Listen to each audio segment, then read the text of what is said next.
राम राम भाइयों, class 12th physics का स्थिर विद्युत बल तथा धारिता नामक सेकेंड चैप्टर से हम लोग देखेंगे आज विद्युत क्षेत्र के रेखीय समाकलन के रूप में विद्युत विभव क्या होता है, कैसे निकालते हैं, इसका डेफिनेशन भी देखेंगे, उसका मात्रक भी देखेंगे और सब समझेंगे इसको इस वीडियो में। ठीक, तो आप अगर 4-5 मिनट आराम से और ध्यान लगा कर देख लेते हैं तो ये टॉपिक आपको आसान लगने लगेगा। ठीक, आप बस 4-5 मिनट तक यहाँ पर ध्यान दीजिए कि विद्युत क्षेत्र के रेखीय समाकलन के रूप में विद्युत विभव कहते क्या है, निकालते कैसे हैं, परिभाषा क्या होता है। ठीक, तो देखिए पहले हम लोग, आपको पता है विद्युत क्षेत्र क्या होता है, रेखीय समाकलन मतलब क्या होता है इस वीडियो में देखेंगे और उसके रूप में विद्युत विभव निकालेंगे। ठीक, विद्युत विभव आप पढ़ चुके हैं इसके पिछले वीडियो में या फिर अब विद्युत विभव इसी चैप्टर में फर्स्ट टॉपिक है हमारा विद्युत विभव और विद्युत विभवांतर। तो हम लोग क्या करेंगे, पहले इसमें रेखीय समाकलन निकालना है, यानी कि आपको पता है समाकलन कैसा होता है, यही होता है समाकलन, समाकलन ऐसा ही होता है। तो अब समाकलन रेखीय कह रहा है तो यानी कि रेखीय, ये रेखा टाइप का ही है ना। ठीक, तो रेखीय समाकलन इसे कह सकते हैं। ठीक, तो ये रेखीय समाकलन के रूप में और इसी रूप में हम लोग को विद्युत विभव निकालना है। ठीक, आपको विद्युत विभव और विद्युत विभवांतर पता है तो ये आप आसानी से आप निकाल लेंगे। तो देखिए हम लोग क्या करें, फिगर बनाएंगे। तो इसी फिगर को आप समझिए, देखिए ये हम लोग एक समाकलन बना रहे हैं। ठीक, मान लीजिए ये समाकलन ही है, इस समाकलन के एक छोर को हम लोग नाम देंगे ए तथा दूसरे छोर का नाम हम लोग देंगे बी। ठीक, ए और बी, और इसकी जो बीच की जो दूरी होगी उसको हम लोग आर मान लेंगे। ठीक, तो यहाँ पर हम लोग यहाँ पर आर मान लेते हैं। ठीक, यहाँ से यहाँ तक की दूरी यानी कि इसकी लंबाई को हम लोग आर मान लेते हैं। ठीक, पूरी दूरी को, समझ में आया। और यहाँ से एक बिंदु हम लोग क्यू नॉट लेते हैं। ठीक, यहाँ पर हम लोग एक परीक्षण आवेश क्यू नॉट क्या लेंगे, परीक्षण आवेश, इतने दूर का परीक्षण आवेश क्यू नॉट लेंगे, यानी कि यहाँ पर हम लोग को कुछ निकालना है। आपको पता है कि जहाँ पर भी क्यू नॉट लिखेंगे यानी कि वहाँ पर कुछ निकालना होता है, कुछ मान निकालना होता है। परीक्षण आवेश है, ये परीक्षण आवेश है ना क्यू नॉट, तो परीक्षण आवेश का मतलब ये होता है कि वहाँ पर परीक्षण करके निकालना। ठीक, तो यहाँ पर परीक्षण आवेश रखें यानी कि यहाँ पर कुछ निकालना है। क्या निकालना है, तो हम लोग को इतने भाग का, यानी कि इतने भाग का हम लोग कह सकते हैं कि इसका नाम हम लोग दे देंगे इतने भाग का डी आर, इसका नाम हम लोग दे दिए डी आर। ठीक, तो डी आर यानी कि इतने भाग का हम लोग को क्या निकालना है, दिशा निकालनी है, यानी कि किधर की ओर होगा इसकी दिशा। तो आपको पता है कि आवेश की दिशा किधर होती है। ठीक, तो यहाँ पर समझिए, यहाँ पर हमारा एक क्यू आवेश रहेगा। ठीक, प्लस क्यू आवेश रहेगा, आप प्लस लिखे या ना लिखे बात है कि है, तो यहाँ पर प्लस आवेश रहेगा। तो यहाँ पर जब आवेश रहेगा तो आपको पता है कि आवेश का एक क्षेत्र होता है। तो मान लीजिए ये आवेश है तो इसका एक विद्युत क्षेत्र होगा। ठीक, जहाँ तक वो किसी अन्य पदार्थ को आकर्षित करेगा या फिर प्रतिकर्षित करेगा तो उसका एक विद्युत क्षेत्र होगा ना। तो वैसे ही इसी का भी एक क्षेत्र होगा। ठीक, और जब क्षेत्र होगा तो उसकी दिशा भी होगी, विद्युत क्षेत्र की दिशा, तो उसकी दिशा हम लोग इधर की ओर मान लेते हैं। ठीक, किधर की ओर, इधर की ओर मान लेते हैं इसकी दिशा, यानी कि इस आवेश की दिशा उधर की ओर मान लेते हैं। और जो इसकी दिशा होगी ठीक इसके विपरीत होगी, यानी कि यह जो छोटा सा अल्पांश है यानी कि जो डी आर है इसकी दिशा किधर की ओर होगी, इधर की ओर होगी। ठीक, कंफर्म हुआ। अब देखिए हम लोग क्या करेंगे, पहले इस छोटे से भाग का यानी कि डी आर का निकालेंगे और यहाँ पर बी और ए यानी कि पूरे भाग का निकालेंगे। ठीक, इस पूरे पृष्ठ का निकालेंगे और एक बार इस छोटे से भाग का निकालेंगे। तो देखिए यहाँ पर डी आर पहले निकालेंगे यानी कि छोटे से भाग का, यानी कि इतने दूर का हम लोग दिशा निकालेंगे, यानी कि इसकी दिशा किधर की ओर होगी ये निकालेंगे। तो आपको पता है कि विद्युत विभव क्या होता है, तो विभव मतलब हमको पता है कि अनंत दूरी से किसी बिंदु पर कोई आवेश को ले जाने में कितना कार्य किया गया है, वही होता है विद्युत विभव। विभवांतर क्या होता है, तो किसी एक बिंदु से, यानी कि जो एक बिंदु है उस बिंदु से दूसरे बिंदु पर ले जाने में कितना कार्य लगा है वो उसे कहते हैं हम लोग विद्युत विभवांतर। ठीक, तो इसका नाम ए और बी लेते हैं। ठीक, और ये एक क्षेत्र में रखेंगे। ठीक, यानी कि हम कह सकते हैं कि एक विद्युत क्षेत्र में एक दो आवेश रखें, दो बिंदु रखे हैं ए और बी। ठीक, और यहाँ से यहाँ तक आने में कितना कार्य लगा है वो कहलाता है हमारा, क्या कहलाता है, विद्युत विभवांतर। और यहाँ पर हम लोग अनंत रख दें यानी कि इन्फिनाइट रख दें, यहाँ पर हम लोग इन्फिनाइट रख दें और यहाँ पर हम लोग आर रख दें, यानी कि इन्फिनाइट से आर तक आने में कितने समय लगा है, और ये विद्युत क्षेत्र हटा दें। ठीक,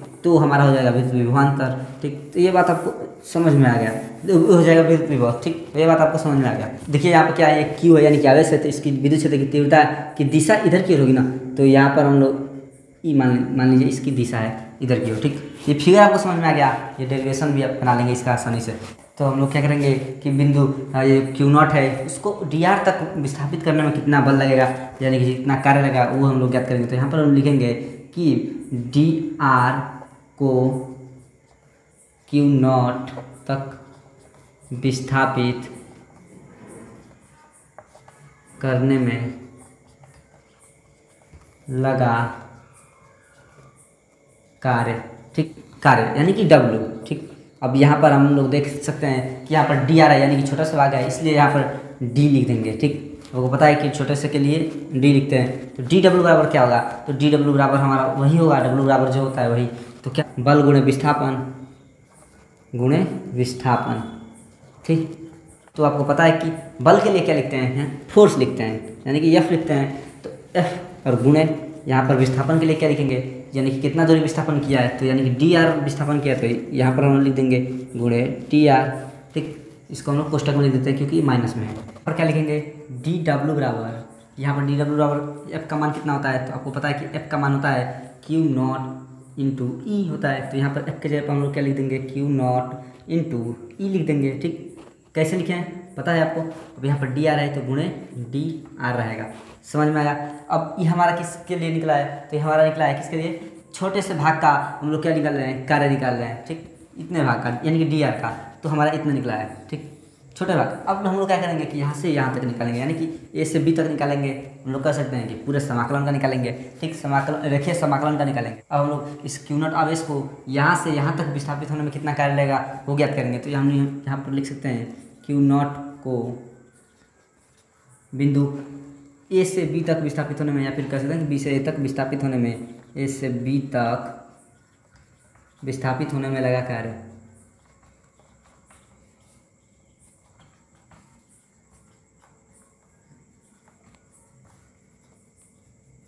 ठीक। तो अब यहाँ से यहाँ तक विस्थापित होने में कितना कार्य लगेगा, तो वही हमारा सूत्र तो वही रहेगा, तो यहाँ पर डी डब्ल्यू बराबर लिख सकते हैं, डी डब्ल्यू बराबर क्या लिखेंगे, अब पूरे भाग का निकाल रहे हैं तो इसलिए यहाँ पर समाकलन लिख देंगे, ठीक। यहाँ पर ए रहेगा, यहाँ पर बी रहेगा ही, ठीक। और यहाँ पर हम लोग क्या लिखेंगे अंदर में, तो वही लिखेंगे एफ इंटू डी आर, तो एफ का मान यहाँ पर है क्यू नॉट, ठीक, और ई इंटू डी आर, ठीक। समझ में आया यहाँ तक आपको।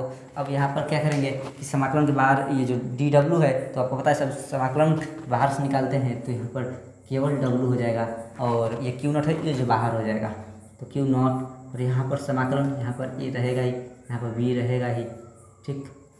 तो अब यहाँ पर क्या बचेगा, ई इंटू डी आर बचेगा। कैसे बचा आपको पता है, पता चल गया आप।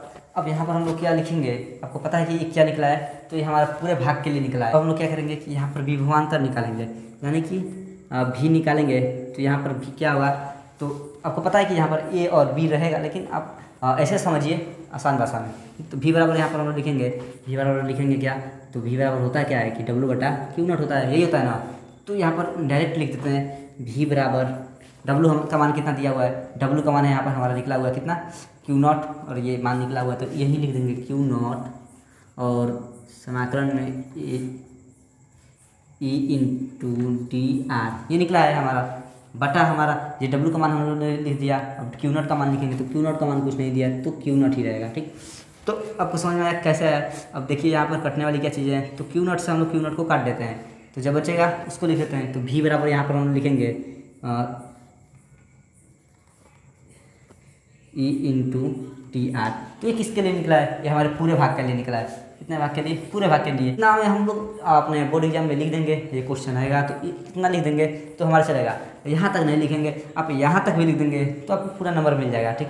लेकिन अगर आप पूरे के लिए निकाल भी रहे हैं तो भी चलेगा, ठीक। आप आधे के लिए बस इतना का निकाल रहे हैं तो भी चलेगा, ठीक। लेकिन आप यहाँ तक निकाल सकते हैं, इतने तो आपको समझदारी होनी चाहिए, यहाँ तक आप लोग निकाल सकते हैं।